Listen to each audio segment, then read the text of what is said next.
সবাই এক জমিনের উপরে দাঁড়াবে, সূর্যটা মাথার কাছে চলে আসবে, সূর্যের গরমে মানুষের মাথার মগজ গলে গলে কানের ছিদ্র নাকের ছিদ্র দিয়ে বেয়ে বেয়ে পড়বে। সবাই হয়রান, পেরেশান, ক্লান্ত শ্রান্ত। মানুষগুলো বলবে বাঁচার কোনো উপায় নাই। 50,000 বছর মানুষ এরকম দৌড়াবে, চিৎকার করবে, কাঁদবে, বাঁচার কোনো উপায় নাই। সবাই বলবে আল্লাহ যদি বিচারটা শুরু করতো, যা হবার হবে, আগে বিচার শুরু করো। বিচারই শুরু হয় না, বিচার শুরু হইতে 50,000 বছর। আল্লাহ, 50,000 বছর, 5,000, 15,000 না, 50,000 বছর এরকম যাবে। মানুষগুলো কাঁদতে কাঁদতে বলবে চলো আমরা আদম আলাইহিস সালামের কাছে যাই, যেন আল্লাহরে যে সুপারিশ করে, আল্লাহ আপনি বিচার শুরু করেন। কিয়ামতের ময়দানে সবাই মিলে সাইয়েদনা আদম আলাইহিস সালামের কাছে যেয়ে বলবে ইয়া আবাল বাশার ইয়া আউয়ালাল আম্বিয়া, ও আদম নবী, আপনি দুনিয়ার বুকে প্রথম নবী। আল্লাহ নিজ হাতে আপনারে 60 হাত লম্বা করে বানিয়েছেন, আপনার সম্মানে ফেরেশতাদেরকে সেজদা দিতে বলেছেন। দুনিয়ার প্রথম নবী, প্রথম মানুষ আপনি। আপনি আল্লাহরে যে সুপারিশ করেন যেন আল্লাহ বিচার শুরু করে। আদম আলাইহিস সালাম বলবেন আমি পারবো না, কারণ আল্লাহ আমাকে একটা নিষিদ্ধ গাছের কাছে যেতে নিষেধ করেছিল, আমি ভুল করে এই গাছের ফল খেয়েছি। নাফসি নাফসি, আজকে আমার কি হবে আমি জানি না, আমি বড় লজ্জিত। আমারে যদি আল্লাহ জিজ্ঞেস করে কেন খাইছিলাম, আমার কোনো উত্তর নাই। তোমারে বাঁচাবো কেমনে আমি? নবীরা থার করে কাঁপবে সেদিন। আদম আলাইহিস সালাম বলবেন আমি পারবো না, মাফ করো আমাকে, আমি পারবো না।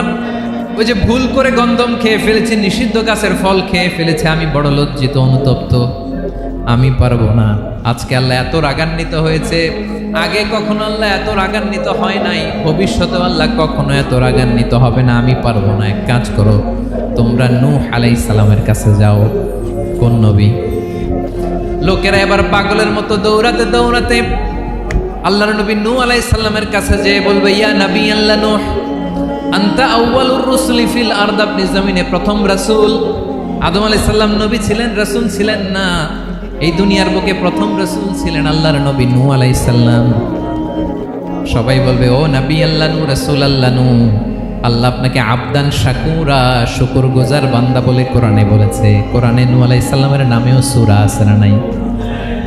আপনি আল্লাহর প্রিয় বান্দা, প্রিয় রাসূল। দেখেন আমাদের কি দশা, ঘামতে ঘামতে শেষ। জমিনটা তামার জমিন, সূর্যটা মাথার কাছে, কি করবো আর পারি না, ঘামতে ঘামতে আর কত ঘামবো, কত দাঁড়িয়ে থাকবো। আল্লাহরে যে বলেন বিচার যেন শুরু করে। নূহ আলাইহিস সালাম বলবেন আমিও পারবো না, আমিও পারবো না। আমি আমার ছেলের জন্য এক কথা বলে ভুল করে ফেলছি। যখন মহাপ্লাবন হবে আমি বললাম আল্লাহ আমার কলিজার টুকরা সন্তান রে বাঁচান। আল্লাহ বললেন ও নূহ, সে তোমার সন্তান না, কারণ সে ঈমান আনে নাই, সে পাহাড়ের উপর দাঁড়িয়েছে, দেখি কেমনে সে বাঁচে। ওই যে আমি একটা না বুঝে আবদার করেছি, আল্লাহ আমার উপর রেগে গিয়েছিলেন। আজকে আল্লাহ ওই ব্যাপারে যদি আমারে প্রশ্ন করে, আমার কোনো জবাব নাই, আমি পারবো না, মাফ করো। তোমরা সবাই মিলে আল্লাহর খালিল ইব্রাহিম আলাইহিস সালামের কাছে যাও। লোকগুলো পাগলের মতো খুঁজতে আরম্ভ করবে, অযুত লক্ষ নিযুত কোটি মানুষের ভিড়ে আল্লাহর খালিল ইব্রাহিমকে যেয়ে বলবে ইয়া খালিলুল্লাহ, ও আল্লাহর খালিল, আল্লাহ আপনাকে বড্ড ভালোবেসেছেন, আপনি কাবা বানিয়েছেন, আল্লাহ আপনাকে বড্ড পছন্দ করেন। দেখেন আমাদের কি অবস্থা। আপনি যে আল্লাহর কাছে সুপারিশ করেন যেন আল্লাহ আজকে বিচার শুরু করে। আল্লাহর নবী ইব্রাহিম বলবেন আমিও পারবো না, আমি আমার জীবদ্দশায় 3টা মিথ্যা বলেছি। কয়টা? আসলে মিথ্যা না, একটু টুইস্ট করে, কৌশল করে কথা বলেছিলেন, ওইটাকে হাদিসে মিথ্যা বলা হয়েছে। আমি জীবনে 3টা মিথ্যা বলেছি, জীবন বাঁচানোর তাগিদে কৌশল করে 3টা কথা বলেছি। আজকের এই কঠিন ময়দানে আল্লাহ যদি ওই 3টা কথার ব্যাপারে জিজ্ঞেস করে, লজ্জায় আমি মাথা দেখাতে পারবো না, আমিও পারবো না, আমিও পারবো না। আজকে আল্লাহ এত রেগে আছে, আগে কখনো এত রাগে নাই, পরেও রাখবে না। তোমরা সবাই মিলে বনি ইসরাইলের নবী মূসা আলাইহিস সালামের কাছে যাও। সবাই এবার যাবে মূসা আলাইহিস সালামের কাছে, যেয়ে বলবে ইয়া নবী আল্লাহ মূসা, আপনি ছিলেন কালিমুল্লাহ, আল্লাহর সাথে সরাসরি কথা বলতেন। রব্বুল আলামিন আপনাকে তাওরাত কিতাব দিয়েছেন, আপনি যে একটু সুপারিশ করেন। আল্লাহর নবী মূসা বলবেন মাফ করো, আমিও পারবো না, আমি দুনিয়ার বুকে ভুল করে একটা মানুষকে মেরে ফেলেছি। আমি মারছিলাম আদব শিক্ষা দেওয়ার জন্য এক থাপ্পড়, ওই থাপ্পড়ে যে ওই লোক মরেই যাবে আমি জানতাম না। আজকে আল্লাহ যদি জিজ্ঞেস করে কেন মারলা, জবাব আছে? ওই লজ্জায় আমি অনুতপ্ত, আমি পারবো না, আমার এই কথা বলো না, আজকে আল্লাহ বড্ড রেগে আছে, আমি পারবো না, তোমরা আল্লাহর নবী ঈসা আলাইহিস সালামের কাছে যাও।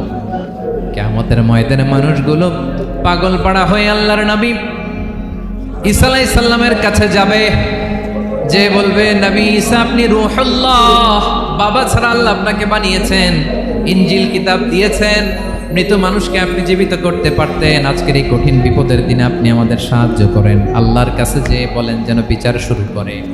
ঈসা আলাইহিস সালাম বলবেন আমিও পারবো না, ইন্নী উবিদতু মিন দুনিল্লাহ, আমার উম্মত খ্রিস্টানেরা আল্লাহরে বাদ দিয়ে আমি ঈসার ইবাদত করেছে। আমার মা ম্যারি আর আমাকে ডাকতো জেসাস ক্রাইস্ট, আমার ইবাদত করেছে, যদিও আমি আমার ইবাদত করতে বলি না। ঈসা আলাইহিস সালামও ইবাদত করতে বলেছেন একজনের, তিনি কে?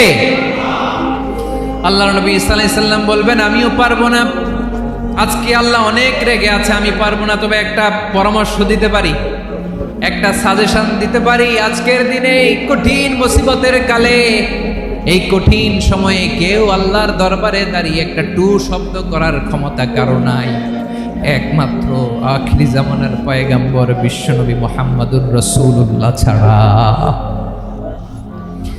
মানুষগুলো এবার আগুনের মধ্যে পানি দিলে যেমনি আগুন নিভে যায়, দাউ দাউ করা হৃদয়ে জ্বলন্ত আগুন তাদের ঠান্ডা হবে। কিয়ামতের ময়দানে ওই বিভীষিকাময় সময়ে মুসিবতের কালে মানুষগুলো পাগল হয়ে বিশ্বনবীকে খুঁজতে আরম্ভ করবে। সবাই মিলে বিশ্বনবীর কাছে যে বলবে ইয়া রাহমাতাল লিল আলামিন, ইয়া খাতামান নবীন, রাহমাতাল লিল আলামিন।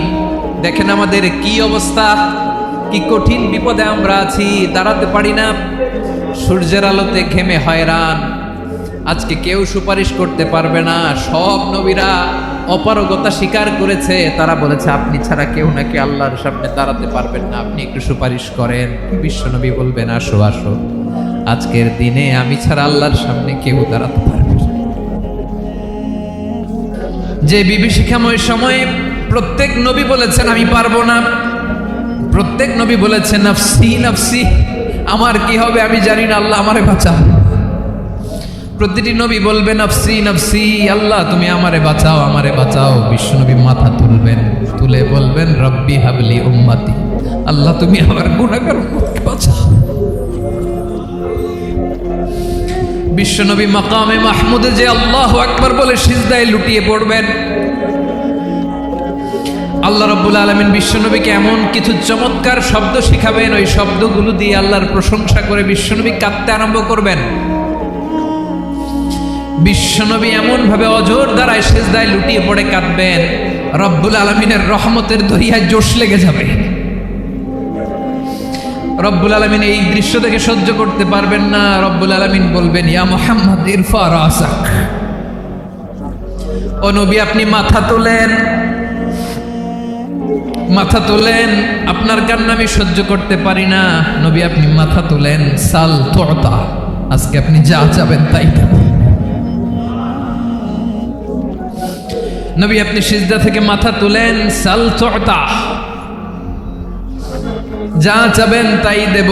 ওয়াশফা তুশাফা, যার জন্য সুপারিশ করবেন তার সুপারিশ কবুল করে নেব। বিশ্বনবী এবার মাথা তুলবেন। যে বিভীষিকাময় সময়ে প্রত্যেক নবী বলেছেন আমি পারবো না, প্রত্যেক নবী বলেছেন নাফসি নাফসি, আমার কি হবে আমি জানি না, আল্লাহ আমারে বাঁচাও। প্রতিটি নবী বলবে নাফসি নাফসি, আল্লাহ তুমি আমারে বাঁচাও আমারে বাঁচাও। বিশ্বনবী মাথা তুলবেন, তুলে বলবেন রব্বি হাবলি উম্মতি, আল্লাহ তুমি আমার গুনাহগার উম্মতকে বাঁচাও। এই দুনিয়ার বুকে রব্বুল আলামিন সব নবীকে একটা করে দাওয়া মুস্তাজাবা দিয়েছেন, মানে যে দোয়া করলে কবুল হয়ে যায় সাথে সাথেই। দাও বিহা, দুনিয়ার সব নবীরা ওই দোয়াটা দুনিয়ায় করে ফেলেছে। সব নবীকে আল্লাহ একটা করে দোয়া দিয়েছেন, নবী দোয়া করলেই কবুল, সব নবীরা ওই দোয়া করে ফেলেছে দুনিয়াতে। বিশ্বনবী বলেন আমি করি নাই। ওয়া ইন্নী আখতাবিউ দাওয়াতি শাফাআতান লি উম্মতি ইয়াউমাল কিয়ামাহ, আমার ওই স্পেশাল দোয়াটা আমি দুনিয়ার বুকে কঠিন বিপদে পড়েও কোনোদিন করি নাই। আমি আমার স্পেশাল দোয়াটা কিয়ামতের দিন আমার গুনাহগার উম্মতকে সুপারিশের জন্য রেখে দিয়েছি। আল্লাহ বলবেন নবীর ফারাসাক, মাথা তোলেন, আর কাটবেন না। বিশ্বনবী মাথা তুলবেন, আল্লাহ বলবেন সাল তোতা, আপনি যা চাবেন তাই দেব। ওয়াশফা তুশাফা, সুপারিশ করেন, সুপারিশ কবুল করব। বিশ্বনবী বলবেন আল্লাহ, ওই স্পেশাল দোয়াটা দুনিয়াতে করি নাই, আজকে আমি তোমার দরবারে দাঁড়িয়ে কিয়ামতের দিন ওই দোয়াটা করছি। আল্লাহ, আমার যে উম্মতের হৃদয়ে যাররা পরিমাণ ঈমান আছে, আমার একটা উম্মতকেও তুমি জাহান্নামে ঢোকাতে পারবা না। বিশ্বনবী পাগলের মতো একবার হাউজে কাউসারে যাবেন, একবার সিরাতে যাবেন, একবার পুলসিরাতের দিকে, একবার হাউজে কাউসারের দিকে পাগলের মতো দৌড়াতে থাকবেন, তার কোনো গুনাহগার উম্মত যাতে জাহান্নামে ঢুকে না যায়। সেদিন কেউ সুপারিশ করতে পারবে না বিশ্বনবী ছাড়া। এজন্য 5 নম্বর আল্লাহ বললেন মান যাল্লাযী ইয়াশফাউ ইনদাহু ইল্লা বিইযনিহি।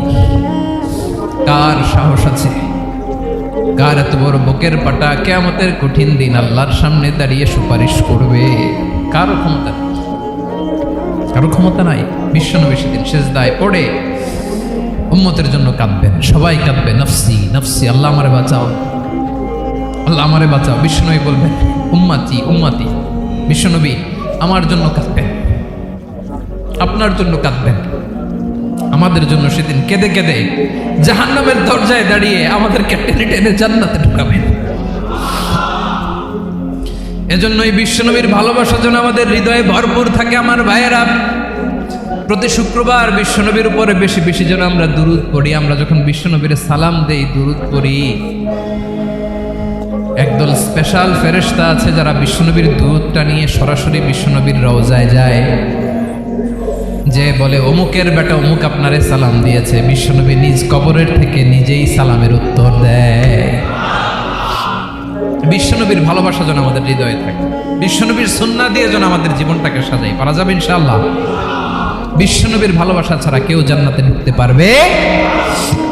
বিশ্বনবীর পক্ষে আমরা বলবো, বিশ্বনবীর পক্ষে আমরা লিখব, বিশ্বনবীর জন্য আমরা আমাদের কলিজার রক্ত বিলিয়ে দিব, ঠিক কিনা বলেন? সেদিন বিশ্বনবী ছাড়া কেউ সুপারিশ করতে পারবে না। 5 নম্বর আল্লাহ বললেন মান যাল্লাযী ইয়াশফাউ ইনদাহু ইল্লা বিইযনি। কে আছে সুপারিশ করবে আল্লাহর সামনে? আর আপনি আপনার বাবার দরবারে যে সেজদা দেন, হ্যাঁ, ইব্রাহিম আলাইহিস সালাম থারথার করে কাঁপবে আর বলবে নফসি নফসি, আল্লাহ আমারে বাঁচাও। মুসা আলাইহিস সালাম থারথার করে কাঁপবে, আল্লাহ নফসি নফসি, আমারে বাঁচাও। আর আপনি পীরের দরবারে যে সেজদা দেন, কোথায় আছেন আপনি? খবরদার, কেউ বাঁচাতে পারবে না। যাকে ইল্লা আল্লাহ যাকে অনুমতি দেন, বিশ্বনবীকে দিবেন, নবীদেরকে দিবেন, এরপরে আল্লাহ তার স্পেশাল ওয়ালিদেরকে, মুত্তাকিনদেরকে, শহীদদেরকে, সিলেক্টেড বান্দাদেরকে দিবেন। কিন্তু কাকে দিবেন, কার জন্য দিবেন, দুনিয়ার কেউ জানে না একজন ছাড়া, তিনি কে? আল্লাহর ওয়ালিদেরকে, নেককার লোকদেরকে আল্লাহ সুপারিশের অনুমতি দিবেন। কিন্তু আপনি যারে মানেন, যার পায়ে সেজদায় লুটিয়ে পড়ে থাকেন, তারে যে আল্লাহ দিবেন, এটার কোনো গ্যারান্টি আছে? কথা বলেন। এজন্য জপতে হবে একজনের নাম, আওয়াজ করে বলুন তিনি কে?